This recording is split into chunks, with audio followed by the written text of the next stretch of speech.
Hello guys, today we are going to discuss class 10th topic and the name of the topic is triangle, right? तो जैसा मेरा अनुभव है, मेरा experience है, what I feel, students are always having problems in this chapter, triangles. पता नहीं क्यों उनको ये चैप्टर बहुत टफ लगता है.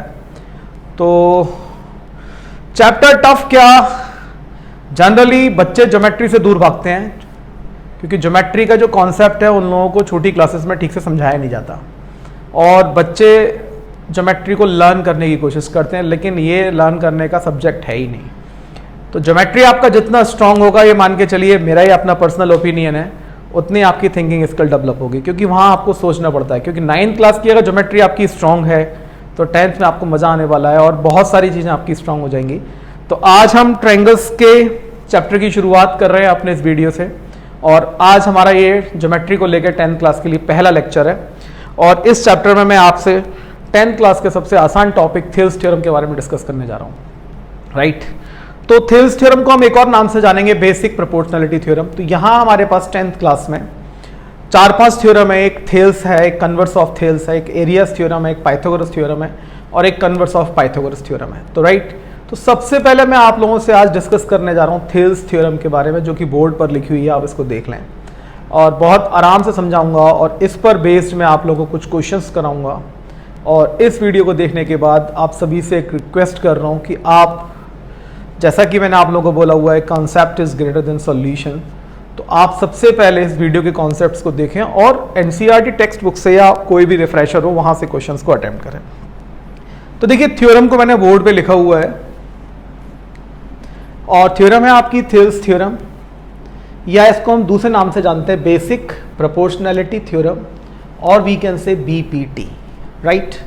तो ये थ्योरम आपकी हेडिंग लिखी हुई है. If a line is drawn parallel to one side of a triangle intersecting the other two sides, then it divides two sides in the same ratio. तो ये आप थ्योरम ठीक से पढ़ लें और समझ लें क्या लिखी हुई है. और देखिए, मैं अगर इसका फिगर ड्रॉ करूं तो इसका फिगर कुछ इस तरीके से होने वाला है.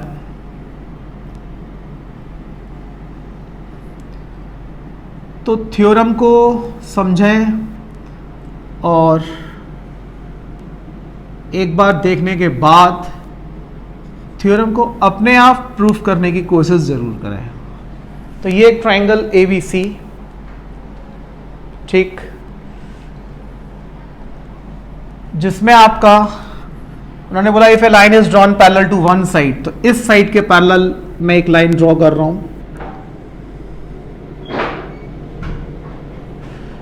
तो बच्चों, मैंने इसको नाम दे दिया DE and this one is parallel to BC. तो देखिए, बहुत आराम से चल रहा हूं जिससे कि आप लोग आराम से समझ सकें, ठीक है? तो D जो है वो BC के पैरेलल है. थोड़ा सा फील नहीं आ रहा है तो फील दिला देता हूं आप लोगों को, राइट?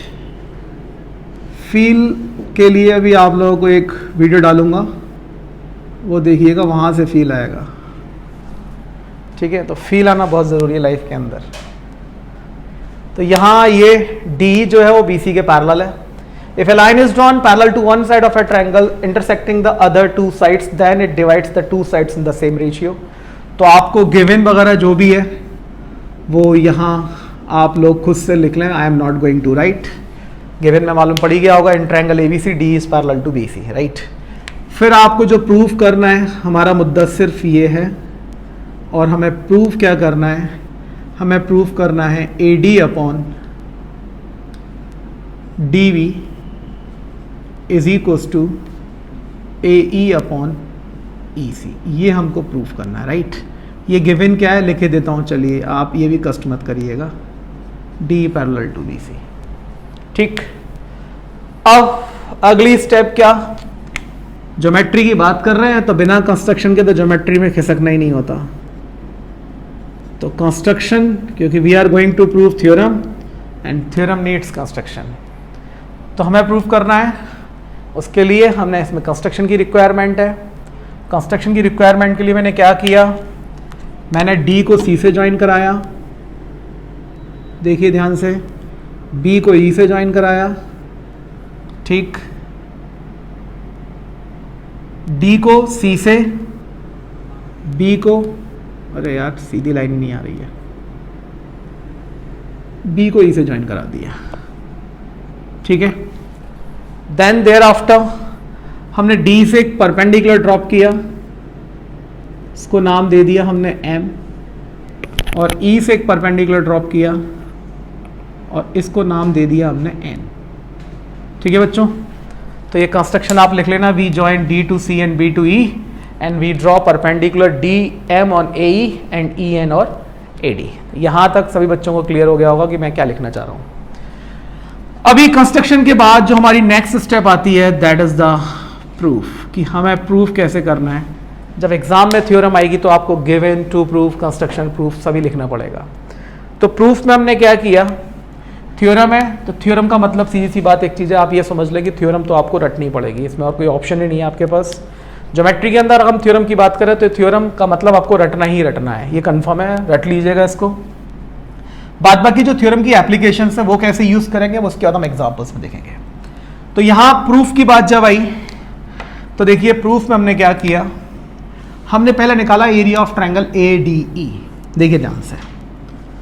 तो area of triangle A D ई मैं निकालूंगा तो मेरे को ए डी चाहिए था, तो मैंने बच्चों लिख लिया area of triangle half into base A D into height N E. ध्यान से देखते जाएं। तो ए डी चीज़ मेरे को आ चुकी है। उसके बाद मेरे को चाहिए A D upon D V, तो डी वी का मतलब ये हुआ।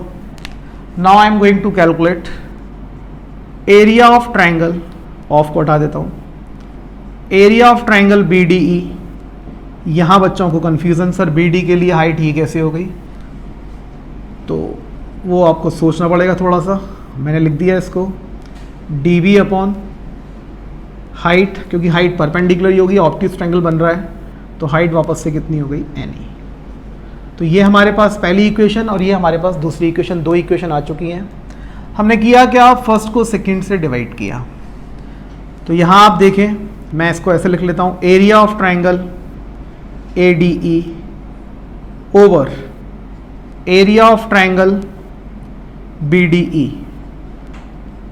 तो बच्चों ये हो गया half into A D into N E upon में half into D V into N ई।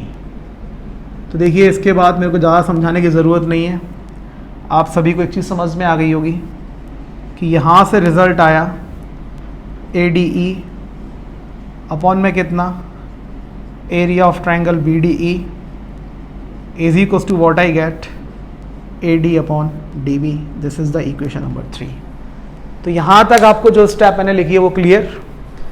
इसके बाद हमने करना क्या है, इसके बाद की कहानी, जैसे मैंने ट्रायंगल का एरिया निकाला और उसमें मैंने बेस ए डी लिया था, तो इसी तरीके से जब आप अगला बार एरिया ऑफ ट्रायंगल निकालेंगे तो मैं यहाँ पर बेस ए ही लूँगा। तो देखिए अब मैं यहाँ इसको डिवाइडेशन दिया। अब आप देखें कि अब मैंने इस पी पॉइंट को ऊपर शिफ्ट मारा, सी को भी थोड़ा सा ऊपर शिफ्ट मारा, तो इसको थोड़ा सा मैंने और शिफ्ट मारा। देखिए अभी मैंने area of triangle A D E वापस से लिया, this is equal to half into base A E into height D N. Equation number 4, first second third. फिर area of triangle C E D is equal to half into base E C into height, तो वापस से कितना, ये यहाँ पे D M, ठीक है, ये हो गया आपका डी एम। Equation number 5।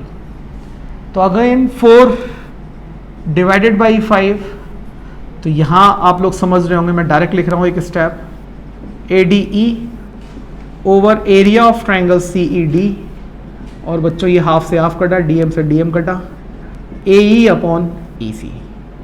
ये हो गई इक्वेशन 6। तो यहाँ तक आप देखें, आपको एक रिजल्ट ये मिल गया AD अपॉन DB, दूसरा रिजल्ट ये मिल गया AE अपॉन EC। यहाँ तक सारे बच्चों को बात क्लियर है। अब बचा क्या, वो भी समझ में आ रही होगी। बचा सिर्फ इतना कि आपको देखिए, मैं पूरी चित्रकारी किए दे रहा हूँ। ये ADE ये रहा, ये ADE ये रहा, कहानी बची इन दोनों के बीच में BDE और CED। अब मैं आपको लिए चलता हूँ 9th क्लास में। तो आप जरा गौर से देखें कि जो BDE ट्रायंगल है वो ये लिखा हुआ है। तो मैंने इसमें चित्रकारी कर दी थोड़ी सी। देखिए ट्रायंगल BDE, और जो दूसरा ट्रायंगल है आपका वो CED, वो ट्रायंगल ये रहा। तो 9th क्लास में हमारा चैप्टर था triangles and areas of parallelogram. तो वहां हमने थ्योरम पढ़ी थी triangles on the same base and between same parallels are equal in area. तो यहां पे आप लिखेंगे area of triangle BDE is equal to area of triangle CED, और आप लिख देंगे एक statements, triangles on the same base and between same parallels are equal in area. Triangles on the same base and between same parallels, ठीक है ना, are equal in area. तो इसको मैंने माना 7th। अब मुझे करना क्या है कि मैं 3rd, 6th और 7th इन तीनों रिजल्ट्स को एक साथ लेता हूं। I deduce from the equation 3rd, 6th and 7th। तो 3rd, 6th और 7th सब बच्चों को समझ में आ रहा होगा। जब ये BDE इसके इक्वल है तो दे कैन बी डिड्यूस्ड और they can be written in the form of AD upon DE is equals to AE upon EC। तो इस तरीके से आप थेल्स की प्रूविंग करेंगे। तो यहाँ तक सभी बच्चों को समझ में आ गया होगा कि how I proved Thales theorem. देख लीजिए, तो थेल्स थ्योरम को मैंने एक्सप्लेन कर दिया है पूरा। यहाँ वीडियो आप पॉज करें, थ्योरम को देखें, थ्योरम को पढ़ें और खुद से अपनी कॉपी पे अटेम्प्ट करने की कोशिश करें। जहाँ कहीं आप फंसें फिर आप इस सॉल्यूशन को देखें। तो ये आपकी थेल्स कंप्लीट हो चुकी है। अब हम इस थेल्स के कुछ रिजल्ट्स लिखेंगे, जिसे हम कह सकते हैं रिजल्ट्स बेस्ड ऑन थेल्स और कोरोलरी ऑफ थेल्स। तो मैं यहाँ से इसको रफ करने जा रहा हूँ। राइट, फिगर आपके पास पूरा बना हुआ है। अब आप देखें कि रिजल्ट्स बेस्ड ऑन थेल्स का मतलब क्या हुआ, और वो यहाँ से आप खुद भी समझ सकते हैं। तो हमारे पास जो थेल्स थ्योरम थी वो थी AD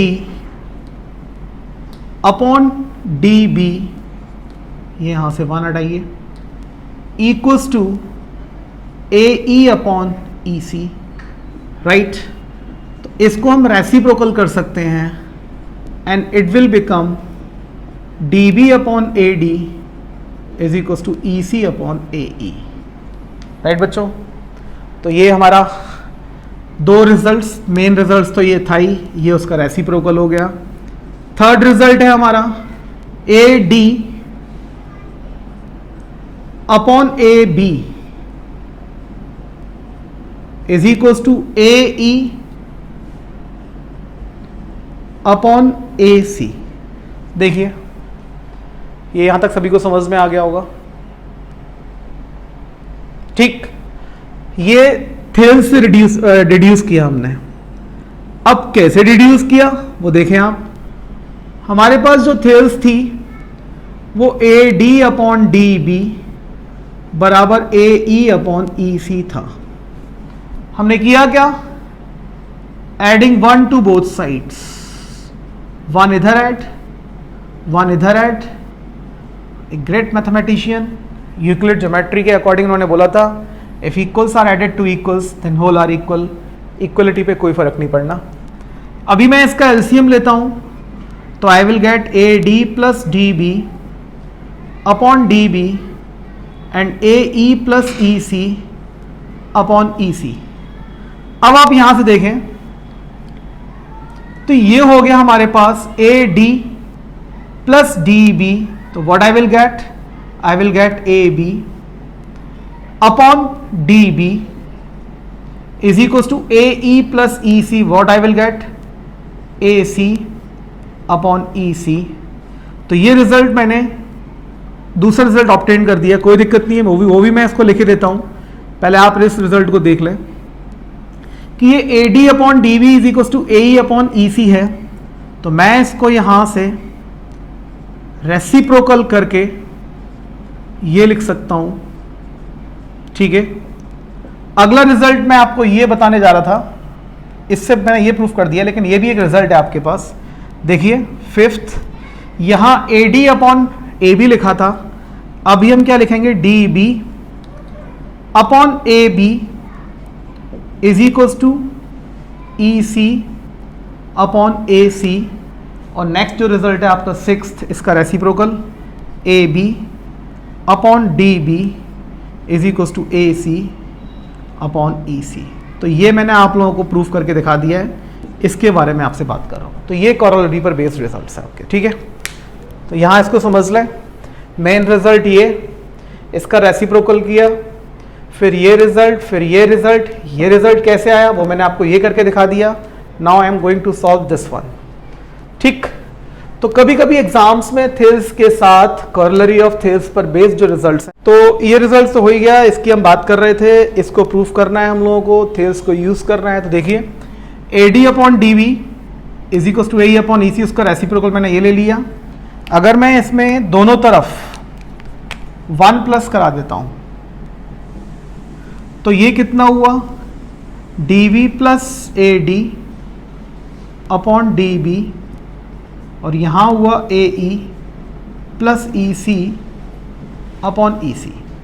तो D B plus A D it will become A B upon D B, और A E plus E C it will become A C upon E C. तो ये रिजल्ट आ चुका है, इसको रेसिप्रोकल कर दूंगा तो ये आपकी कॉरोलरी ऑफ थेल्स हो गई, राइट। तो अब एक दो एग्जांपल्स कॉरोलरी ऑफ थेल्स पे बेस्ड ऑन थेल्स, और इसी तरीके से आप सारे क्वेश्चंस कंप्लीट कर सकते हैं। तो एक छोटा सा क्वेश्चन लिया मैंने, देखिए क्वेश्चन क्या है, और यहाँ भी बता देता हूँ आपको कि यहाँ बच्चे क्या गलती करते हैं।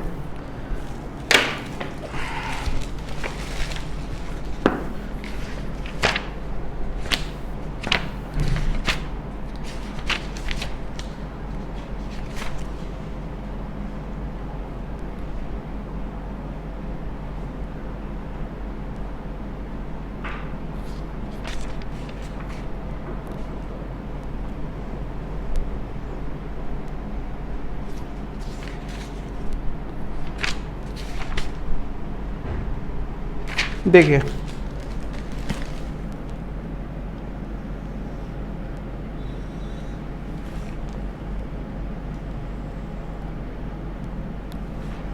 सी बी ए, यहां ये लाइन